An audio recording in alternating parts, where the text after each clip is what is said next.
dengan kerja ke Pasar Sentral, Komisi 2 DPR Kabupaten Mimika mendapati wilayah Pasar Sentral ini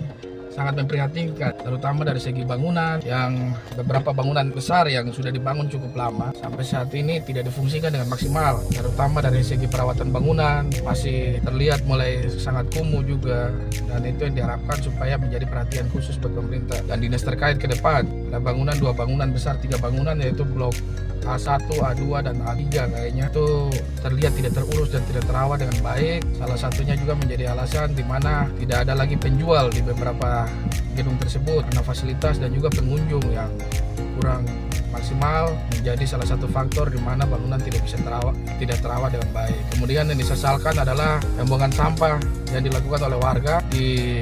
daerah drainase di Pasar Sentral itu begitu banyak dan menutup aliran air sungai, aliran air drainase yang ada di daerah sekitar di dalam Pasar Sentral, itu menjadikan tempat itu sangat tidak higienis dan tidak layak,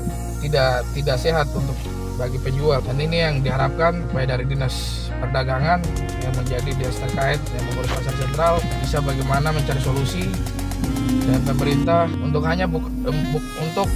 bukan hanya sampah-sampah itu selama ini ditumpuk itu dibuang, tapi juga bagaimana aliran drainase ini bisa dibersihkan, karena ini menjadi tempat wabah penyakit malaria, demam berdarah, dan kita tidak berharap juga para penjual di sini, mereka yang sudah berjualan terus pengunjung yang datang itu mendapati tempat yang sebenarnya yang seharusnya layak menjadi tempat yang bersih untuk penjualan perdagangan, tapi terlihat begitu kumuh atau begitu istilahnya tidak terurus dan tidak terawat. Tadi kami mendapati dari pasar yang dimana penjualannya adalah mama-mama orang asli Papua.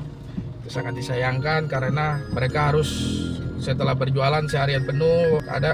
mereka harus sama-sama gotong royong untuk membayar listrik dan juga untuk menggunakan fasilitas toilet. Kami berharap mungkin ada perhatian khusus dari pemerintah atau dinas terkait untuk memberikan kemudahan untuk fasilitas tersebut, terutama buat penjual-penjual dari mama-mama orang asli Papua, yang dimana kita fokus sama-sama untuk bisa membantu perekonomian daripada masyarakat orang asli Papua yang ada di Kabupaten Mimika, terutama yang telah menggunakan fasilitas-fasilitas yang telah